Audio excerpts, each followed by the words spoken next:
نحمده ونصلي على رسوله الكريم أما بعد. قال الله تبارك وتعالى: ولا تقربوا الزنا إنه كان فاحشا وساء سبيلا. وقال النبي صلى الله عليه وسلم: الحياء شعبة من الإيمان أو كما قال صلی اللہ تعالی علیہ وسلم. آج چند باتیں سوال سرز کرنی ہے کہ ویلنٹائن ڈے اور اس طرح کے دیگر تہواروں کے اوپر ایک مسلم خاتون کو، ایک مسلمان لڑکی کو کیا کردار ادا کرنا چاہیے. سب سے پہلی چیز، ایک خاتون کے ذہن میں یہ بات ہونی چاہیے کہ اللہ تعالیٰ نے دو اصناف الگ الگ بنائے، ایک طرف مرد ہیں، دوسری طرف عورتیں ہیں. عورتوں کو اللہ تعالیٰ نے کچھ خصوصیات ایسی دی ہیں کہ جو مردوں کے پاس کم ہیں اور عورتوں کے پاس زیادہ ہیں. عفت، پاک دامنی، نزاکت، لطافت، خوبصورتی، یہ چیزیں عورتوں کے پاس عام طور پر مردوں کی بنسبت زیادہ ہوتی ہیں. تو جتنی خصوصیات ان کی زیادہ ہیں، اتنا ہی اللہ تعالیٰ نے ان کی صنف کو نازک بنایا ہے اور پھر مردوں کی ذمہ داری لگا دی ہے کہ وہ اس عورت کو عزت بھی دیں گے اور اس کا تحفظ بھی کریں گے. چنانچہ حضور نبی کریم صلی اللہ علیہ وسلم کا ارشاد ہے کہ اگر کسی کو اللہ تعالیٰ بیٹی عطا فرمائے اور وہ اس کی ولادت پہ خوش ہو اور پھر اس کی تربیت کرے، اچھی تربیت کرے، ادب سکھائے، علم سکھائے اور اس کے بعد اس کی شادی کا انتظام کر دے اور پھر بھی خیرخواہی کرتا رہے. اسی طرح سے اگر کسی کو بہن کی خدمت کا اللہ تعالیٰ موقع دے دے اور وہ بہن کی کفالت کرتا ہے، اس کو علم سکھاتا ہے اور علم سکھانے کے بعد، ادب سکھانے کے بعد اس کی شادی کا انتظام کرتا ہے اور پھر بھی خیرخواہی کرتا رہتا ہے، فرمایا قیامت والے دن یہ دونوں بہن اور بیٹی اس باپ اور بھائی کے لیے جنت کا ٹکٹ بن جائیں گی اور جہنم کے درمیان میں آڑ بن جائیں گی. اسی طرح سے اگر عورتوں میں سے کوئی خاتون بیوی بن جاتی ہے تو حضور صلی اللہ علیہ وسلم ارشاد فرمایا قیامت والے دن سب سے وزنی عمل اچھے اخلاق ہوں گے، اور اچھے اخلاق کا معیار یہ ہوگا کہ یہ شوہر اپنی بیوی کے ساتھ کس طرح کے اخلاق رکھتا تھا. اگر شوہر کے اخلاق بیوی کے ساتھ اچھے ہوئے تو یہ اچھے اخلاق والا سمجھا جائے گا، ورنہ اچھے اخلاق والا نہیں سمجھا جائے گا. اس لیے حضور صلی اللہ علیہ وسلم ارشاد فرمایا کہ میں تم میں سے سب سے زیادہ اپنے گھر والوں کے ساتھ اچھا سلوک کرتا ہوں اور تمہیں بھی وصیت کرتا ہوں کہ عورتوں کے ساتھ اچھا سلوک کرو. اس کے بعد اگر کوئی خاتون ماں کی حیثیت میں ہے تو حضور صلی اللہ علیہ وسلم کا ارشاد ہے کہ اس کے قدموں کے اندر اپنی جنت کو تلاش کرو. خلاصہ یہ کہ عورت کسی بھی صورت کے اندر موجود ہو، اللہ رب العزت نے اسے عزت بھی دی ہے، اسے تحفظ بھی دیا ہے، اور ان کو عزت دینا اور تحفظ دینا ان مردوں کا دین بنا دیا ہے اللہ رب العزت نے.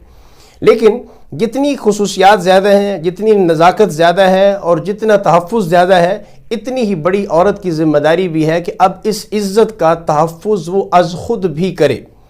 اس کا تحفظ کیسے کرے؟ اس لیے کہ اب اس عورت کی عزت وہ صرف ایک خاتون کی عزت نہیں ہے، بلکہ یہ عزت اس پورے خاندان کی عزت ہے، بھائیوں کی عزت ہے، باپ کی عزت ہے. کبھی بھی یہ خاتون کسی غیر محرم کے ہاتھ کے اندر اپنا ہاتھ نہ دے دے.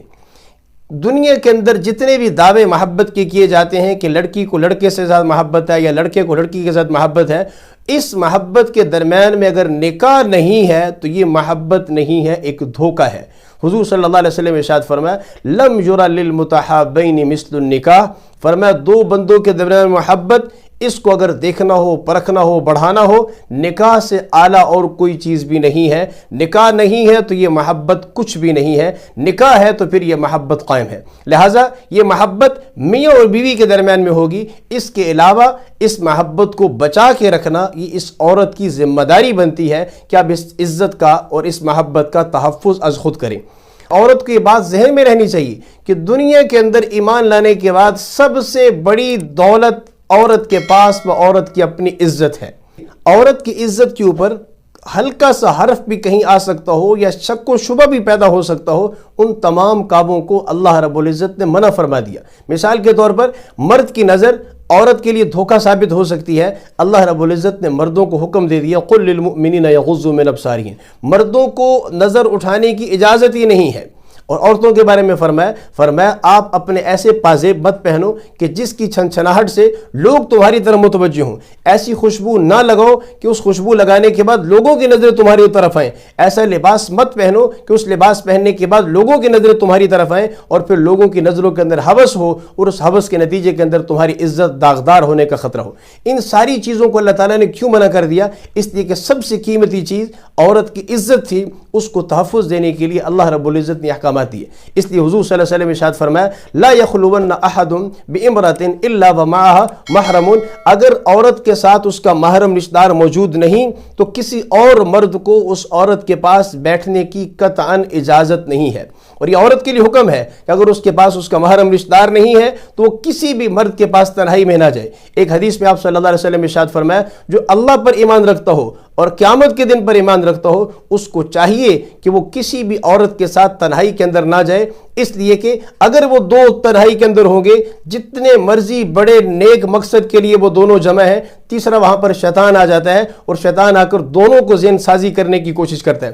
یہ جو سبب بن رہا ہے تنہائی میں ملنا، چاہے کتنے ہی بڑے مقصد کے لیے نہ ہو، کتنی ہی بڑی تعلیم کے لیے نہ ہو، کتنے ہی بڑی اصلاح کے لیے نہ ہو، ایک خاتون اور ایک مرد غیر محرم ہوں، فرمایا ان دونوں کا آپس میں اس طرح سے اکٹھا ہونا چاہے کتنے ہی اچھے مقصد کے لیے ہو، یہ جائز نہیں ہے، اس کو منع کر دیا۔ اس کے بعد اگر احکامات میں دیکھا جائے، حج ایک بہت بڑی عبادت ہے اور اسلام کے ارکان میں سے ایک اہم رکن ہے، اور عورت اگر بہت مالدار ہو جائے اور اس کے پاس اتنا مال ہو کہ جس پر حج فرض ہو جاتا ہے، لیکن اس کے پاس محرم رشتہ دار نہیں ہے جو اس کے ساتھ حج کرنے کے لیے جا سکتا ہے، تو فرمایا یہ عورت اپنے حج کو روک دے، بے شک حج جیسا سفر چھوڑ دے، اس لیے کہ تنہا جائے گی تو عزت آبرو اس کے اندر مسئلہ آنے کا اندیشہ ہو سکتا ہے۔ اس لیے اتنی بڑی عبادت کو اللہ تعالیٰ نے موقوف کر دیا۔ یہی وجہ ہے جہاں ہلکا سا بھی شائبہ ہو سکتا تھا عورت کی عزت اور تحفظ کے لیے، اللہ رب العزت نے وہاں پر پابندیاں لگائیں۔ اور میں ایک دو باتیں خاص طور پر عرض کرتا ہوں، جب بھی اس لیے اب اس عورت کی عزت اس کے اپنے ہاتھ کے اندر ہے، اور اس وقت تک عورت کی عزت ہوتی ہے جب تک یہ ہاتھ کسی غیر محرم کے ہاتھ میں پکڑا نہیں دیتی۔ بس یہ اس عورت کا امتحان ہے کہ اس ہاتھ کو، اس عزت کو غیر محرموں سے بچا کے رکھنا ہے۔ کوئی بھی غیر محرم وہ جب تک غیر محرم ہے وہ اس کے لیے خیر خواہ نہیں بن سکتا، یہ اپنے ذہن کے اندر اچھی طرح سے بٹھا لے۔ جس دن اس عورت نے اپنا ہاتھ کسی غیر محرم کے ہاتھ میں دے دیا، بس یہ دن اس کی قیمت کو گرانے کا دن ہے۔ اس نے گویا اپنے آپ کو انمول ہونے کی حیثیت سے، جس کی کوئی قیمت نہیں بن سکتا تھا، اس حیثیت سے اپنے آپ کو اتنا گرا دیا ہے کہ اب اس کی کوئی بھی قیمت نہیں رہے گی، صفر ہو جائے گی۔ عورت کی قیمت عورت کی اپنی عزت کے اندر موجود ہے، اس وجہ سے کسی بھی غیر محرم کے ہاتھ کے اندر اپنا ہاتھ قطعاً نہ دیں۔